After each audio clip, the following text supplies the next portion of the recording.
realtor, having a lender that you trust and you know is legit is going to save you so much more time. And again, this maybe is a little bit more delicate, especially if you're dealing with high net worth individuals and fair housing laws. Like you can't judge, or you have to have a consistent practice. Whatever it is. No, that was me, my bad. No, keep this. Yeah, that's good. That's good. Yeah. Whoa. So make sure they're pre-approved.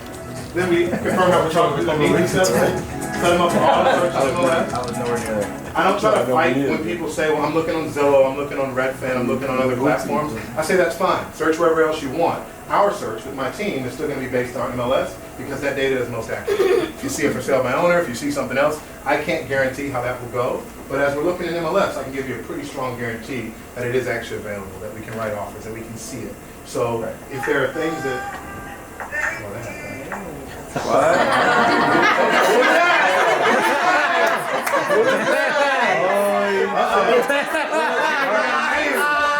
What's up there, Ray J? What's up there, Ray J? You romantic bear, you. That wasn't me. I was going to tell you how my man has game. I noticed it wasn't even a That's how you know he got game, man. He got That's the every call. When the hotline blinks. That's definitely a hotline bling. That's definitely. That's everybody's call. Yeah, I'm sure. Yeah. What's your number? So auto search.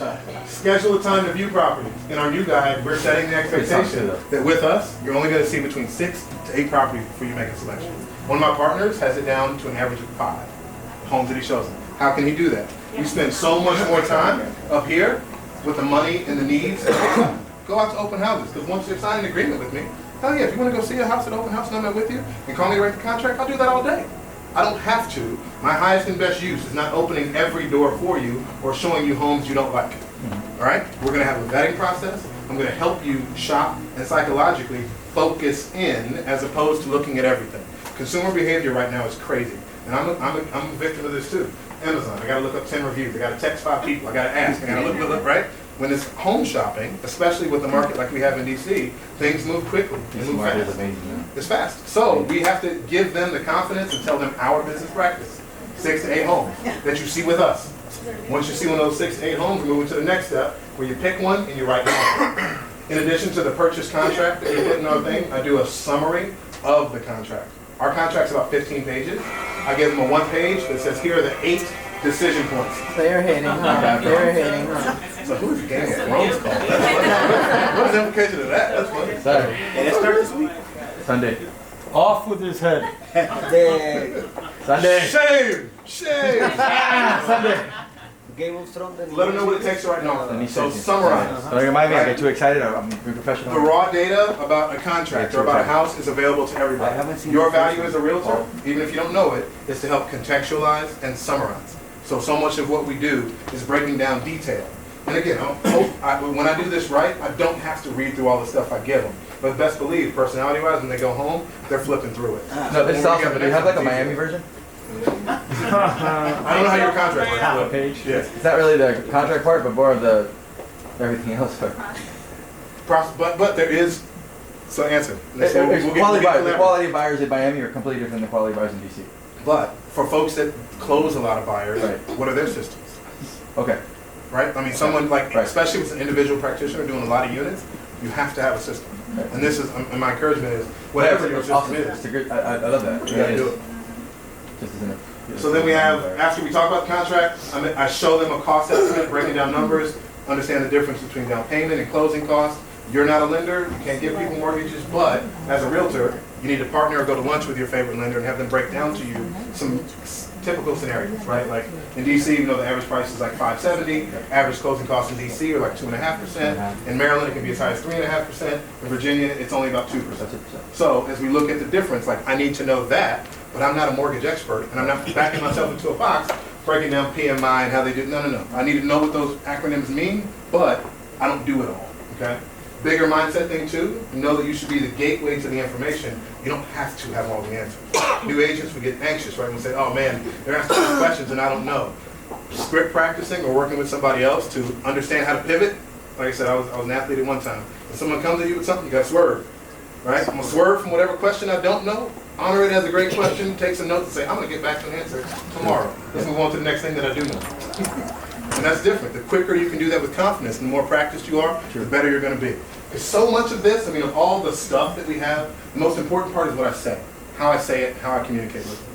The more confident I am in it, the more they're going to start to trust me as a professional, like me, and they already know me because they're there. So how do you get good at any presentation? Reps. Practice. Like, you have to practice. It's such a shame that as realtors, we practice on our clients. Right? Think about that. Like, I've never done something before, but I'm going to just try it out on my client and see how it works. No. Practice in front of a mirror. Get a partner, right? Those of you agents that have only been in here for a couple years or less, partner up right now and practice with each other. Foreplay, Right? And that's, what does that cost you? Embarrassing. $3.99 time. Okay? So invest. Last couple pages are more detailed stuff for DC. I put dollar signs in to make it clear that in DC, when you get under contract, you actually have to write a check that goes into escrow. So they had early on somebody was like, oh, I'm buying a house, but I don't have any actual cash. I have like 80 bucks. I was like, great. How did I not cover that here, right? So it's learning. Probably BA. So make sure that they know that they have to write a check for their deposit. I know that they have to write a check for their inspection. I know that they have to write a check for their appraisal generally, and those two, I explain, are non-refundable. So if you want to back out, which you're welcome to, the checks you write to anybody other than me or my team for showing up, don't come back. Like, those are non-refundable, and they're for your due diligence. We have a lot of attorneys, a lot of really litigious, scared, freaked out people in DC. So I'm saying consistently, here's when you can back out. Here's what your exposure is. Making sure they know all that. So later on, when we're in contract or before it's time to write, they're not like paralyzed by the fear of like, oh, what can I do? But just because I've heard it enough, that's why I plugged it in here. So all of this is due diligence, final closing steps, closing disclosure, and then the Bitmoji at the end with the champagne bottle and an important red block. I want to talk about the power of this red block. If you can't see it, at closing, what I say is you're going to refer all your friends to us forever. Money. But for real though, Money. I expect to earn your referral. That's how I feed my family. That's how I give back at a high level. It's by earning your referral. So I'm going to do great at all this. All I need for you here is just to group text me, email me, or call me, Money. and you hear somebody talking about buying, selling, or investing. And I say that multiple times, right? Say it, put it out there, right? It's energy. And then I used to have it just be like this snake serpentine thing. And I was like, wait, if I'm building clients for life, this is a circle. This is a circle. So after closing, what is it? You call us back and we're doing this again in 3 to 5 years. And go back, pass equity, do it one more time. So in that console, you say, oh, thank you. A part of that though is just expressing what you intend to do, what you want to do, and giving them some signs that you've done it well. If you've never done it well before, practice the hell out of it and sell it confidently. You got to learn a skill of sales, and it should be in your presentation. I see what you're doing here too, as well as you're communicating the process, and you're also managing expectations. So, Number one. understanding that these are the things that we're going to be faced with, and how you are going to be able to help them. Here's what's coming. Here's what's coming. Here's what we're going to do. Here's how we're going to do it. Afterwards, too, again, because I've been fortunate to get some other awards. Any awards you've gotten, and the crazy thing about realtors, we are the easiest target. In fact, you want a business idea? I just want to taste if you bring this to life. Make the South Florida Agent Awesome Awards. Okay? If you can get like 80 agents to show up for it, then you'll get sponsors. Like you can get any. Like if you honor realtors, that is such a crazy like third-party business right now of like honoring agents by just anything that it is actually making money. There's a magazine in DC, DC Real Producers, that just started by a lady selling Cutco knives. She had a 400-person gala, and it was like a $40,000 event, and she gave out little plastic plaques. I mean, I took one because there's a lot of people there. But like, whenever you're honored, That's why it's a good business. You see that? You see that? It was real. I mean, because she got bodies. Like, what's the important metric? Like, getting bodies. Of course. So, whatever awards you have from life at any point, put an award up here. And offices get creative too, like Rising Star, Rock Star, like whatever your office. So be smart about some awards that you can get. Get some awards because consumers don't really know what the alphabet soup means. I showed integrity throughout the month of February in 3rd grade. Amazing. And see, I'm a 32-year-old older millennial, so I have my 8th place trophies, have my participation. I got a whole count in my mom's house somewhere in a box. All these trophies for like just showing up and trying. So I love all these other awards. The clients do too. And then I always include what I do within the Realtor Association. So again, I'm here on behalf of NAR, right? I get back and volunteer. I don't get paid to be here, right? They offset the cost of me coming, but I'm not making money off of this. I love talking about what I do, and connecting to people and educating and helping other people do it better. Like as technology continues to come in and what's the Skynet or Darknet? What's the thing from Terminator? Skynet. As Skynet becomes real, because it will in about a decade. What is Skynet? It's like all the computers talking to replace humans. Yeah, right. Scary. The importance of what we do in terms of being good realtors that are in the community, that are on every block, that are giving back, that are just working hard to build relationships, won't be completely wiped away. I think it will be diminished some, right? Because there will be some functionary stuff that computers can quite frankly do better. But I'm excited because when I get to talk to rooms like this, people who show up, who give a shit, who try, who practice, who learn, who give back in other ways, like that's what will help combat and keep our businesses intact through whatever happens. Can I hear your opinion on something? Please. These a bunch of these new startup tech companies that are trying to take advantage of our commission structure, right? Because you know that there's a bunch that's coming up from California, stuff from Texas, and Everywhere. so what do you think about that yourself? It's taken a significant market share in DC. The discount brokerages, like tech-enabled discount brokerages. Right. In my head, I just think of it in one simple way. I have to feed the top of my funnel with more in order to still make what I need to make at the bottom. Because we're all, because of commission compression, and this is my opinion, not speaking on NAR's behalf, this is just Harrison talking. We are all going to be forced to do more with less because there are going to be cheaper other options that a chunk of our clients, even our sphere, are going to work towards. So how do I combat that? I have to get more folks that I'm meeting with, do more for the folks that I know to earn more referrals in exchange for doing it with less money. I teach another class called Market Shift and preparing your mind for whatever market comes. And it's all about just lead generating to feed that top funnel more so that you can control your income at least slightly if the percentages go down. So I know it's happening. It's happening significantly in DC. In any market with high price points, it's going to keep happening. Because again, think about it, right? Like in what other business can you operate if you have no admins in real estate, you can operate at something like an 80% profit rate. If you have an admin and team and staff, like my team, we're at about 48% profit last year. A grocery store operates at what, like 7%? Like other big businesses, like there is a lot. Real estate is susceptible for chopping off some of that profit. And I think it will get chopped off. We just have to, as agents that are in it, know that when the total percentage of what you make shrinks, people at the bottom that don't have systems and aren't doing it right, they're going to drop out. They're not going to stay in real estate. As of 2018, there were 1.38 million realtors nationwide. Before the market crashed in 07 and 08, it was 1.37. More realtors than there's ever been. More people in the business. Business is better. Median price nationwide, higher than it's ever been.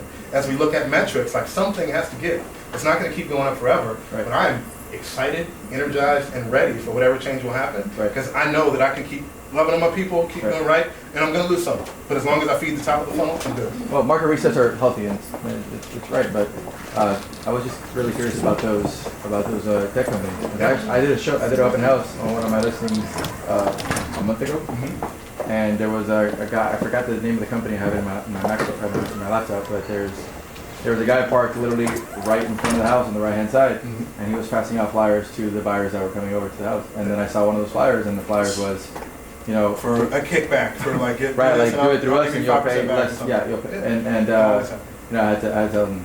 And more specifically and tactically, like kind of to my convo earlier, like saying, hey, if other folks will ride you around without an agency agreement, but I won't, like if other people will give you a kickback, I can't because of here's the additional level of service I provide. Generally speaking, when there's a discount brokerage, there's something less that they're doing, right? From a business model, you can't take less and do more, right? So I just have to focus on all the stuff that we and I do to warrant that higher price and own it. Say, look, you want a cheap route, you go get it. Right? I mean, I can go drink Andre or go drink Dom Perignon. Right? Andre will get me drunk. I have a bad hangover. And I know you're over there in DC, and that's the reason I ask, because I know that there's like lawsuits going on, there's pending and stuff. So do you know anything about what the court system is doing to limit those tech companies from affecting our jobs? No, I mean, well, that's a big part of what RPAC is doing, is like trying to stay ahead of it, at least from a local level. The only conversation we're having is about that antitrust lawsuit, but that's kind of ridiculous anyway. And that's the cool part, right? Like by being involved at a higher level, both at your local, Miami Realtors, that helps you know about your local laws that will impact transfer taxes and what people can do with houses and Airbnb and all that stuff. And the national level lets you know about big time policy that makes a difference. Because the more informed I can be with my clients about that, the more I differentiate. So, did I answer the question? That's good. Cool. All right, last couple pages. Not the answer I wanted.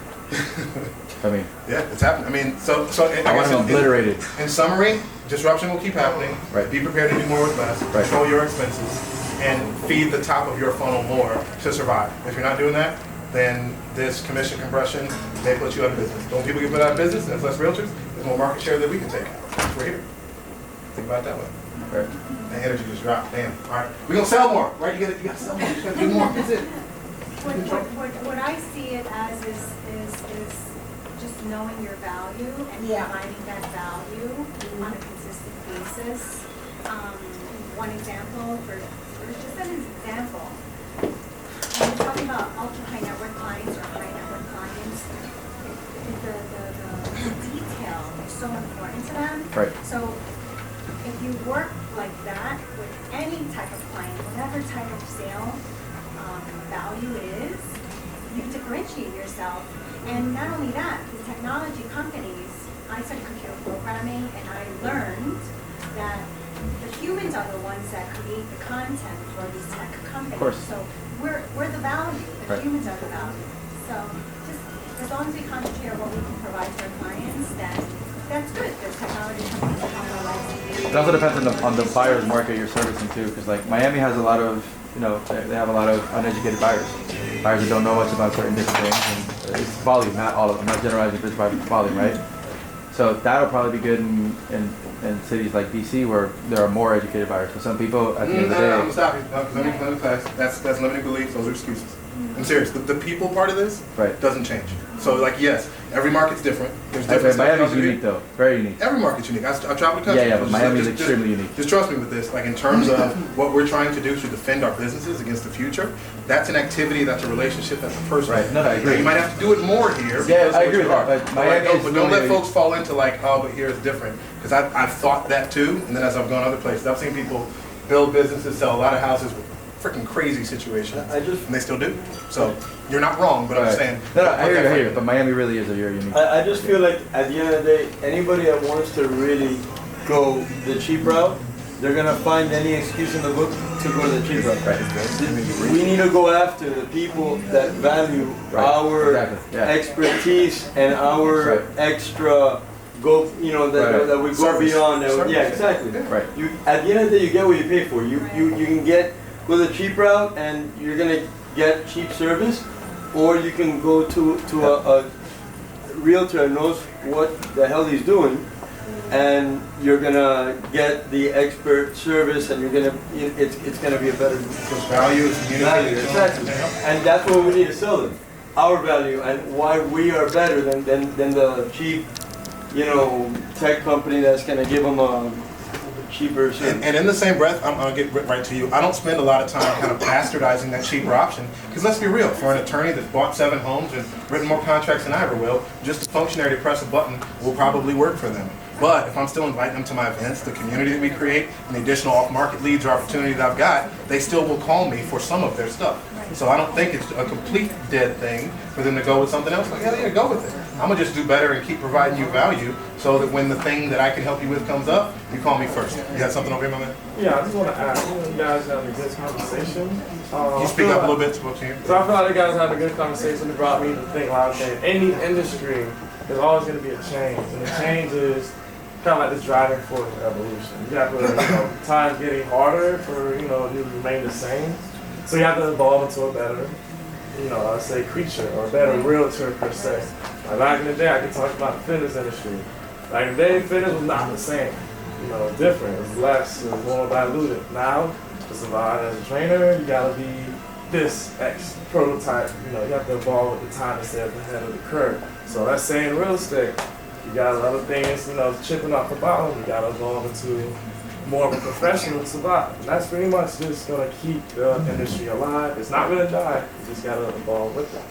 True. It translates along everything. Uber versus cabs, right? Like, the cab industry was crazy since it's illegal. We're going to get all of our lobbyists to stop it.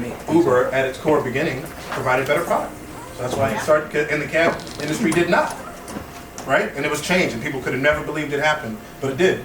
And now some cab companies are trying to pick it up, but that's just such a crazy, archaic model. And people are saying that about real estate too.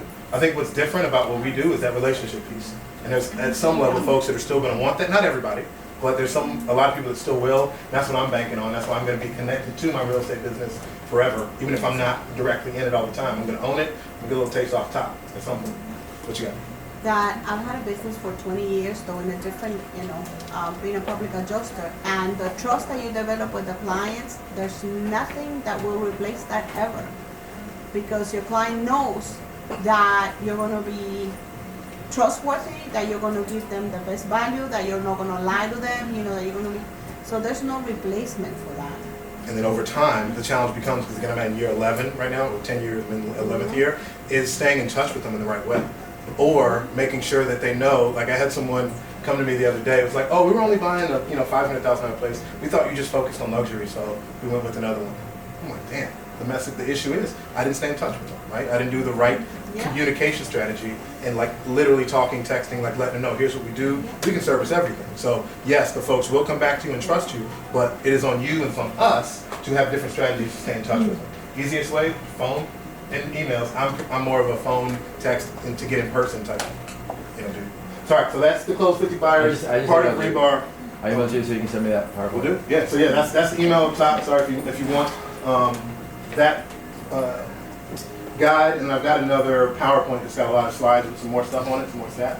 So send it. Hope this was helpful. I encourage you guys to make sure you connect. If you don't know how to get more involved with your local YPN, Kevin is your guy there. Say hi to Kevin. Yeah, hey, and if you're not following Harrison Bleacher on Instagram, he posts some great freaking content. So, and if you guys don't know, NAR, National Association of Realtors, flew out Harrison, and we're getting national attention as a YPN chapter. So, keep coming out. We're going to do some great things. We're going to continue to bring in awesome talent because of what you guys do and what you guys represent for our young professional network. So, one last thing, District 4 is in Key West. We're having the president of the YPN National Board coming out to District 4. And also Rebecca Donatelli, which just won 30 Under 30. She's huge on Instagram, makes 30% of her business through Instagram. She'll be presenting on that as well. So we got some great stuff coming up. Also, Business After Hours on May 2nd. That's in Doral. It's at the Cabo Flats in the City Place. So we're going to be hanging out there. And we have one class tomorrow. If you're a YPN All-Star, it's free. It's called Leveraging Your Database. If you met Chandra, Leveraging Your Database. It's at Miami HQ. It's taught by Chandra. I don't know if you met Chandra today or Daniel Golick. She was spitting some absolute fire earlier, but she's doing a class tomorrow. So you can also check that out, and it's free if you're a YPN All-Star. So a lot of stuff coming up, and thanks for coming out. We're doing karaoke right now at 16, and there's people chilling in the bar out there. So please stay if you got some time. Yeah, and hit up Harrison.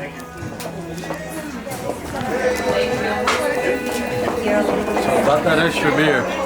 What's up? So about that extra beer. Did you already get your first room ticket? Yeah, I did. All right, I'll get you in a little bit. You hanging around? Yeah. You're the man, man. Thank you. Yeah, of course. Of course, yeah. I gotta run do another video real quick. So just hit me up later. You got it, man. You need help getting out here? Thank you so much. You got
Let me tell you what I usually do. Maybe I'll do something different this year.